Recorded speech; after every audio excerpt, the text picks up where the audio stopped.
जन स्वराज पार्टी अब आ ही गई है लड़ने के लिए, मैदान में उतर ही गई है। इससे सबसे ज्यादा नुकसान किसको होगा? तेजस्वी को सबसे ज्यादा नुकसान होगा उसके अलायंस को, या बीजेपी जेडीयू के अलायंस को ज्यादा नुकसान होगा? सबसे ज्यादा नुकसान नीतीश कुमार और एनडीए को होगा। अच्छा, दूसरा नुकसान तेजस्वी को होगा। बिहार में 2020 में बदलाव की कितनी चाहत है वो ऑलरेडी दिखा था जब चिराग पासवान ने 100 सीटों पर बहुत बिना तैयारी किए हुए 100 उम्मीदवार खड़े कर दिए। हाँ।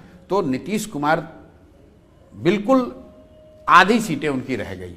कुछ लोग ये कहते हैं कि नहीं, ये तो नीतीश कुमार चूंकि चिराग ने वोट काटा इसलिए कम हुआ। नहीं, उसी 2020 के नतीजों को आप ध्यान से देखिए। बीजेपी का स्ट्राइक रेट 90 से घट के 60 हो गया, जबकि चिराग पासवान उनके खिलाफ नहीं लड़ रहे थे। करेक्ट। तो बदलाव की कितनी यहां चाहत है मैं आपको ये बता रहा हूं।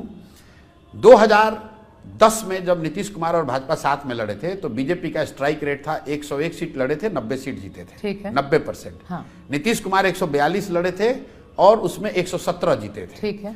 जब यही लोग 2020 में लड़े हाँ। तो नीतीश कुमार तो 42 पर आ ही गए, भाजपा वाले भी 110 सीट लड़कर सिर्फ 72 जीत पाए। तो बदलाव की एक शुरुआत, एक बानगी तो आपको 2020 में दिख गई थी। अब जब उनको नया विकल्प दिखेगा तो जो लोग भी ये दिल्ली में बैठ के या दुनिया भर में बैठ के ये आकलन कर रहे हैं कि बिहार में कुछ हो नहीं सकता है, बिहार की जनता जैसे उनको कुछ पता नहीं है, उनको कुछ एहसास नहीं है। देखिए, मैं आपको एक महत्वपूर्ण बात बता रहा हूं।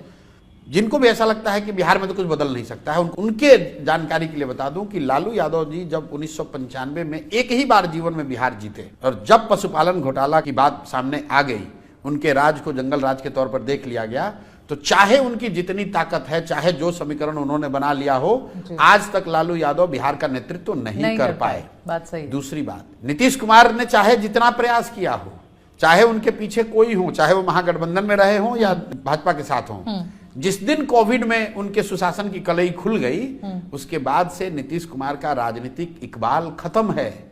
नीतीश कुमार की अब वो ताकत नहीं है। ये वो नीतीश कुमार हैं जो 2010 में कहा था कि मोदी जी को बिहार में आने की जरूरत नहीं है, नहीं घुसने देंगे, हम अपने दम पर जिता लेंगे। आज नीतीश कुमार पैर पर मोदी जी के गिर रहे, तब भी 40 सीट उनको आया था, सारी ताकत लगी हुई। तब मैं आपको बिहार की जनता क्या बता रहा हूं कि जो लोग भी बैठकर बिहार की जनता को या उनके राजनीतिक समझ को जानने समझने का दावा करते हैं, पीछे के जो 20-25 साल रहे हैं उसको आप ध्यान से देख लीजिए।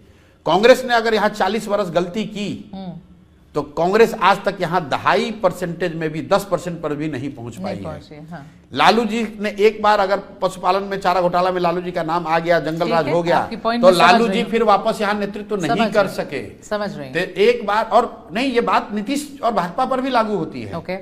एक बार इनकी सरकार में जब कोविड में मिसमैनेजमेंट हुआ तो दूसरे राज्यों का छोड़ दीजिए, योगी जी भले मेजोरिटी से आ गए यूपी में, बिहार में नीतीश और भाजपा को वो मेजोरिटी नहीं मिली। बदलाव होगा। नवंबर में बिहार में नया मुख्यमंत्री